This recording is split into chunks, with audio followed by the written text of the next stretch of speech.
I got to go back a few steps, and then I'm going to make a version B of this thing. So let's see.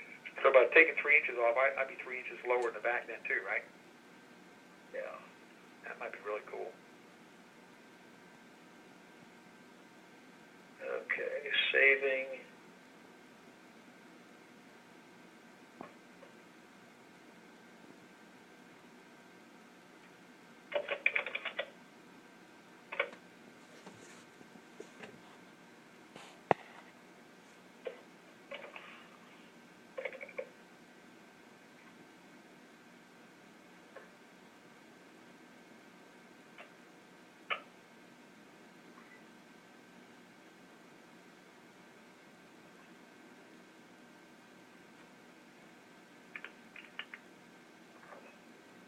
Alright, so now I'm going to lower your whole profile in one swoop here. Second body.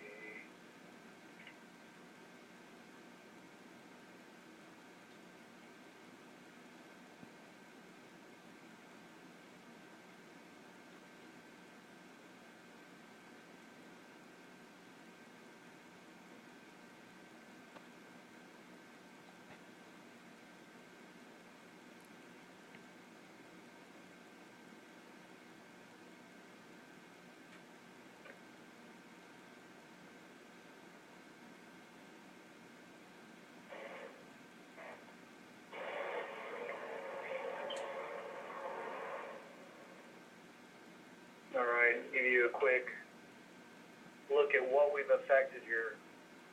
Okay. That size we had to start with. Now watch, George stays the same height. So do the engines and the floors, the bulkheads, okay?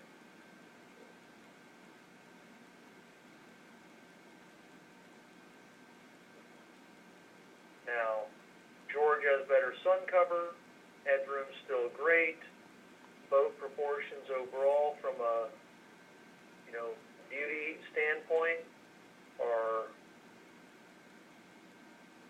really, really sweet, actually. Looks good. Yeah, it does. It looks real good. And there aren't many guys that can do that because their motors are too big. And that's going to lower your center of gravity a good percentage point. It's actually pretty important on rock and roll these days. That drops a half a degree of dead rise out of the hull. And lowering everything gets the effect of flattening your dead rise. I mean, when you take a boat with big dead rise and a high vertical center of gravity, you got a rock and roller.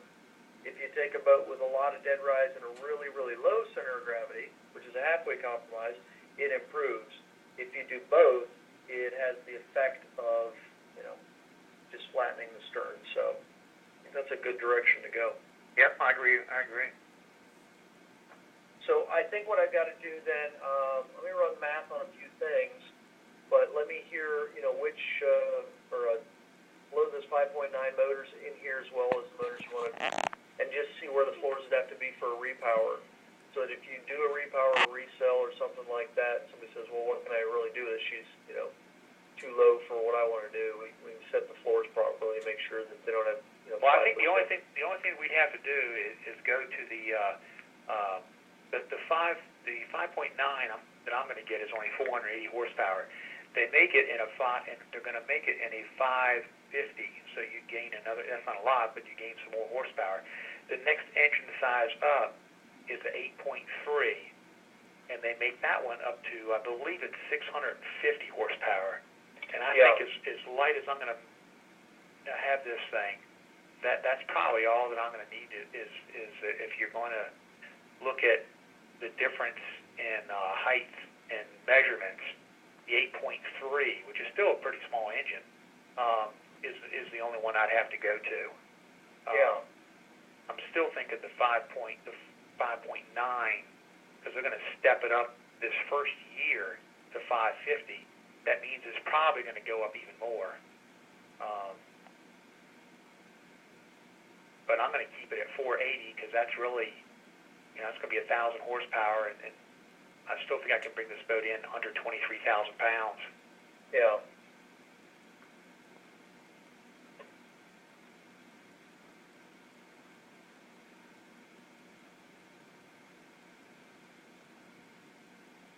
What's that, the 8.3? That's the 8.3 right there.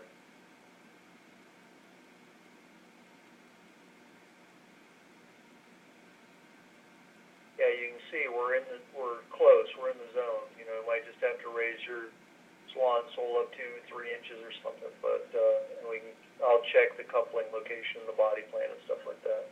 Okay.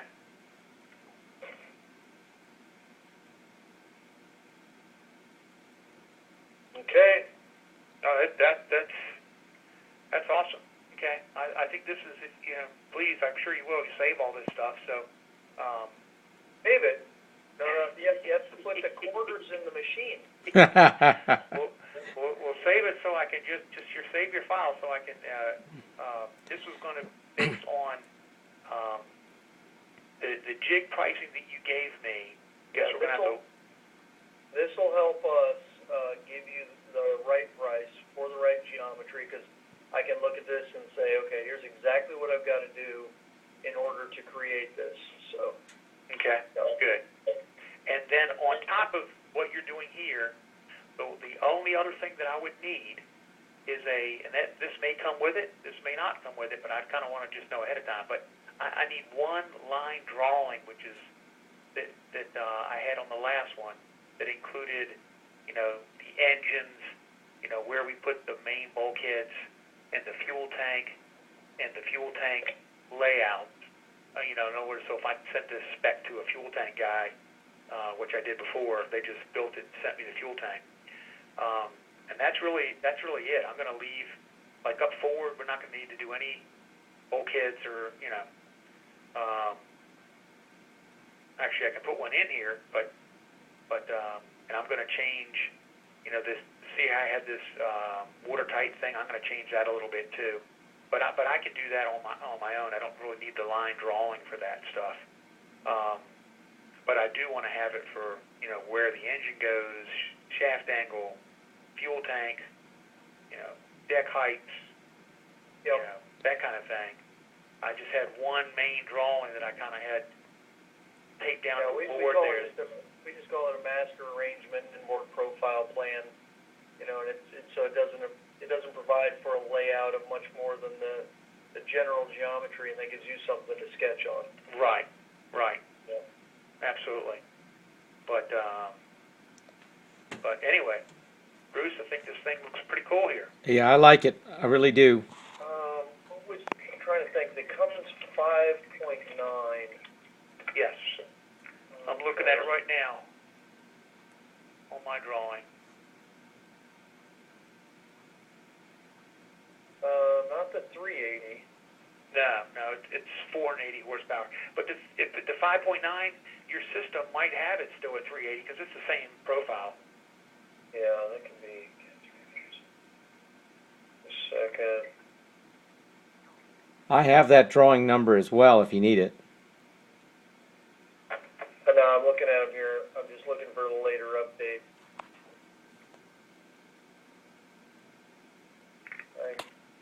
Is that with the ZF220? I don't know what gear we put on there, whatever you suggest. Or I can talk to the Cummins guy, but Yeah. the engine is going to, I don't know if it's going to change a lot of the profile, but they are taking it from a 5.9 to a 6.7 liter. So, and that's new this year. It's already in. And for next year, they're going to have the 6.7.